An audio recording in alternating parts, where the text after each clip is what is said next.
Hello and welcome into this week's edition of the Monster Energy NASCAR Cup Series Rewind Show right here on Racing News Now. As always, I'm your host Garth Allen. Thank you once again for joining me today.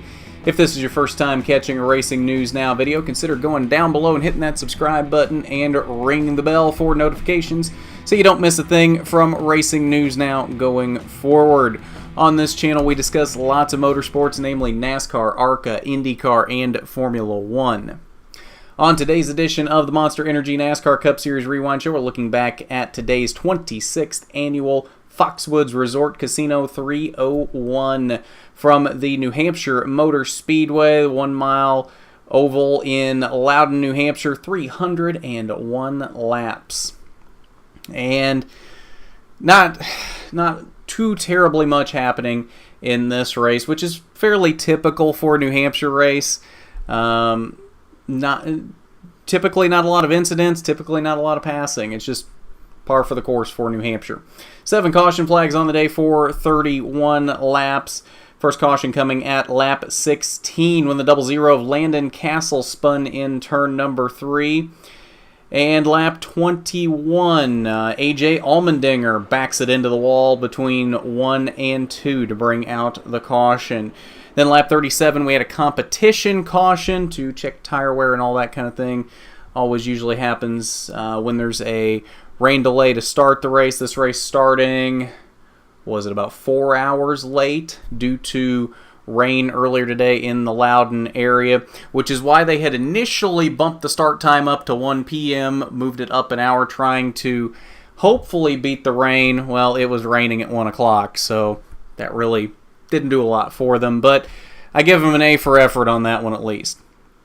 Lap 53, that we had a caution for debris on the front stretch. And then lap 75, the end of stage number 1. Martin Truex Jr. was your winner for stage number 1. No incidents in stage 2. We went incident-free for the whole thing. Lap 150 was where that ended. Chase Elliott picked up the stage victory in that one. And only one incident in stage number 3, and that was at lap 258 when the 14 car of Clint Bowyer went around in turn number 3. Lap leaders on the day, 83 laps led by Martin Truex Jr. That was the most on the day. No, excuse me, 94 laps led by Kurt Busch. That was your most laps led on the day. I don't have them in order on here. They're just down here for the finishing order, so I'm just picking and choosing here. I got that right that time, though. 94 for Kurt Busch, 83 for Martin Truex Jr. 42 for Aric Almirola, 36 for Kyle Busch, 23 laps led by Chase Elliott, 12 laps went to Kevin Harvick, and 11 to Ricky Stenhouse.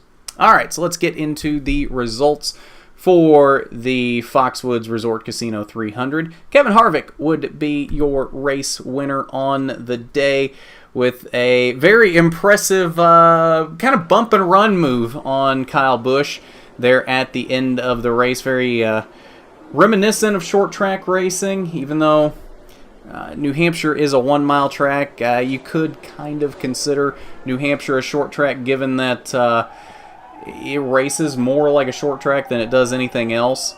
So very impressive bump and run move there by Kevin Harvick to win this one over Kyle Busch. Aric Almirola might have had the strongest car in the field there at the end of the race. Led a lot of laps in the third stage. On that final caution when Clint Bowyer had his incident, pit crew had some problems, put Almirola back to third on the restart. Then he spins his tires on the restart, which puts him back even further. Third was the best that he could get back to at the end of the race. First win of the season, though, is coming for Aric Almirola. I can see it coming. He's had a lot of good finishes lately. That team is clicking really well right now. I see a win for Aric Almirola coming possibly before the before the playoffs even starts. Rest of your top 5 were your stage winners, Martin Truex Jr. and Chase Elliott. Rest of your top 10, Ryan Newman with a strong 6th place finish, Ryan Blaney, Kurt Busch, Joey Logano, and Jimmy Johnson picks up a top 10. He was strong throughout the day, 3rd in the first stage and 8th in the second stage. 11th through 20th, we see Alex Bowman here in the 11th position. So he and Ricky Stenhouse were very close leaving last week's event in Kentucky. They're at the cutoff line. And as you'll see, Ricky Stenhouse not on this list either. So that gap has definitely widened, as we'll see on the playoff grid here in a moment. Kyle Larson never really was a factor throughout the day. Just didn't have a lot of speed. 12th place for Kyle Larson. Denny Hamlin, last year's winner of this race, 13th. Matt Kenseth with his best run of the season in that 6 car in the 15th position. Daytona winner Eric Jones in 16th. 21st through 30th, we see Bubba Wallace down here in the 24th position. And Ricky Stenhouse, we mentioned him. He did lead 11 laps on the day, but came home 4 laps down after pancaking it into the wall late in the race and not bringing out the caution. 30th for Ricky Stenhouse. And that, like I said, definitely widens that cutoff line margin, as we'll see here in a few minutes when we get to the playoff grid. And then 31st through 37th, last page here, Kyle Weatherman making another start in that 99 car for Starcom. 31st. Brad Keselowski had some issues, 7 laps down in 32nd. Clint Boyer, after his problems at the end of the race, 35th. 45 laps off the pace. And then we see AJ Allmendinger there, 36th after his problems early, and Landon Castle in 37th. All right, so that's your results for the Foxwoods Resort Casino 301. Let's head over to the media center and we'll see what Kevin Harvick and Aric Almirola had to say after this one. Aric, best finish of the season? Yeah. 12th top 5 of your career? Best finish in New Hampshire. Talk a little about your You'd think I'd be happy. Well, you tell us, Aric. We had an incredible Smithfield Ford Fusion today, and felt like it was the car to beat for sure. And we got out front there and felt really good about it, felt comfortable. And that last caution there, we came down pit road leading, went out third, lost control of the race, and then I spun my tires on the restart and didn't even give myself a fighting chance to go race for the win. So just frustrated on all parts that we didn't execute the way we need to try and win. Chicago, we had a car capable of winning and didn't get it done. Here again, had a car capable of winning, didn't get it done. So it's frustrating, but everybody keeps telling me you got to lose some before you win some. So we've lost some. It's time to stop it. It's time to go to victory lane, and we're capable. We've got a race team capable of doing it. Our cars are really fast and just ready to go get to victory lane next week. Where are we going next week? Pocono. Perfect. Let's go. We were not in a position we probably deserved to be in, but my guys worked really, really hard all day long.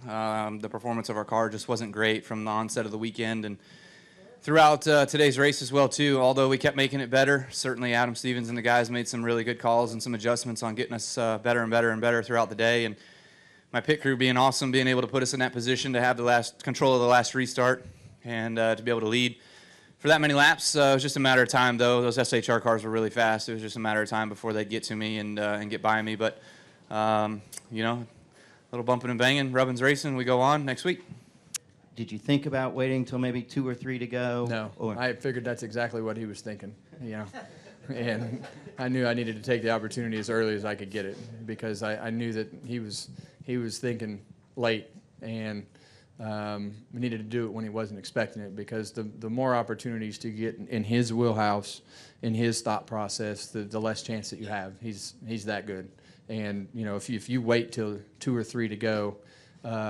The entries are going to get shallower.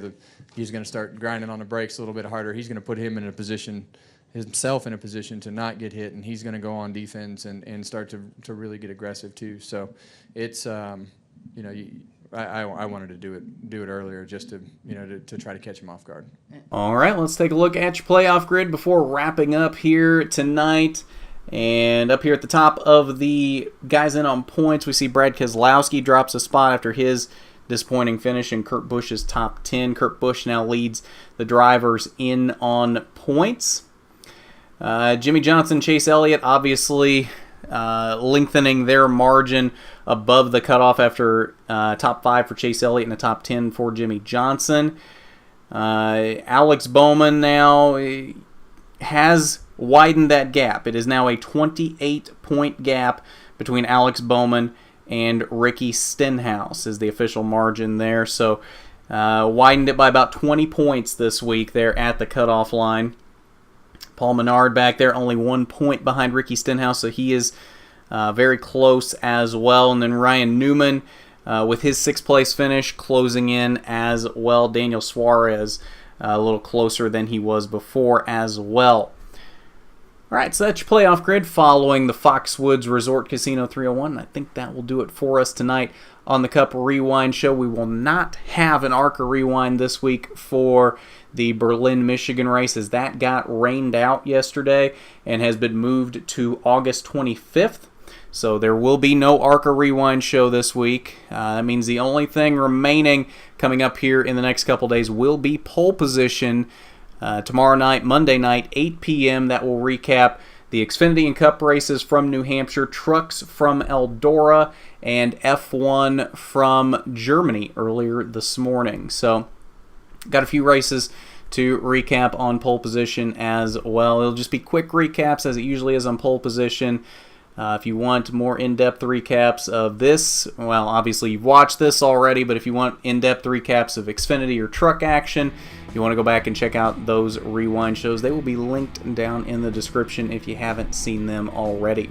So if you haven't done it already, hit that subscribe button and ring the bell so you don't miss a thing going forward from Racing News Now. And hit that big thumbs up button if you like the video. It is much appreciated when you do.